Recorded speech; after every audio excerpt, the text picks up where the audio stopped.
एक वन में मदोदकट नामक सिंह, लायन, निवास करता था। उसके बाघ, गीदड़, कौवे जैसे कई अनुचर थे। ये दिन रात सिंह की सेवा करते और सिंह के मारे शिकार के अवशेष से अपना पेट भरते थे। एक दिन एक ऊंट, कैमल, कहीं से भटकता हुआ उस वन में आ गया। जब सिंह की दृष्टि ऊंट पर पड़ी तो उसने अपने अनुचरों से पूछा, ये कौन सा जीव है? हमने पहली बार ऐसा जीव अपने वन में देखा है। यह वन्य प्राणी है या ग्राम्य? कौवे, क्रो ने इस प्रश्न का उत्तर देते हुए सिंह को बताया, वनराज, यह ऊंट है और यह ग्राम्य जीव है। भाग्य इसे आपका भोजन बनाकर ही यहाँ लाया है। आप इसे मारकर खा जाइए। नहीं, मैं ऐसा नहीं करूंगा। यह तो हमारा अतिथि है। अतिथि को मैं कैसे मार सकता हूँ? यह तो पाप होगा। मैं उसे अभयदान देता हूँ। जाओ, उसे आदरपूर्वक मेरे पास लेकर आओ। मैं उससे मिलना चाहता हूँ। सिंह ने कौवे को आदेश दिया। कौवा, क्रो, कुछ अनुचरों के साथ ऊंट के पास गया और उसे सिंह का संदेश सुनाते हुए बोला, मित्र, वनराज सिंह ने तुम्हें अभयदान प्रदान किया है। वन के राजा होने के नाते वे तुमसे मिलना चाहते हैं।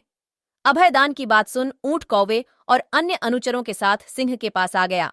सिंह ने उससे परिचय और वन में आने का कारण पूछा तो ऊंट दुखी होकर बोला, महाराज, मेरा नाम कठनक है। मैं अपने साथियों संग भ्रमण करते हुए वन में पहुंचा और उनसे बिछुड़ गया। अब मैं यहाँ अकेला रह गया हूँ। उसे दू कि देख सिंह धीरज बंधाते हुए बोला, कटनक, तुम हमारा आतिथ्य स्वीकार करो। इस वन में जहां चाहे विचरण करो और हरी भरी घास का सेवन करो।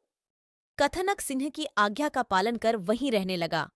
हरी भरी घास खाकर वह कुछ ही दिनों में हृष्टपुष्ट हो गया। बाघ, गीदड़, सियार आदि वन जीव जब भी उसे देखते उनकी लार टपकने लगती। किंतु वे वन के राजा सिंह के आदेश के समक्ष विवश थे। एक दिन कहीं से एक जंगली हाथी, एलिफेंट, वन में आ गया।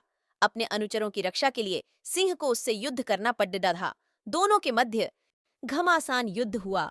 युद्ध के दौरान हाथी ने सिंह को उठाकर जमीन पर पटक दिया और अपने नुकीले दांत उसके शरीर में गड्ढा दिए। किसी तरह सिंह युद्ध में विजयी हो गया, किंतु वह बुरी तरह घायल था। घायल अवस्था में उसके लिए शिकार पर जाना दुष्कर हो गया, जिससे वह स्वयं तो भूखा रहने लगा, साथ ही उसके अनुचर जो उसके शिकार के अवशेष से अपना पेट भरते थे, वे भी भूखे रहने लगे। अपनी दुर्दशा देख और अपने अनुचरों की परेशानी देख सिंह दुखी था। एक दिन उसने अपने अनुचरों की सभा बुलाई। सभा में सबको संबोधित कर वह बोला, अनुचरों, मेरी अवस्था से आप सभी अवगत हो। मैं चाहता हूं कि आप कोई ऐसा जीव तलाश करो जिसे मैं इस अवस्था में भी मार सकूं। इस तरह हम सभी की भोजन की समस्या का निराकरण हो जाएगा।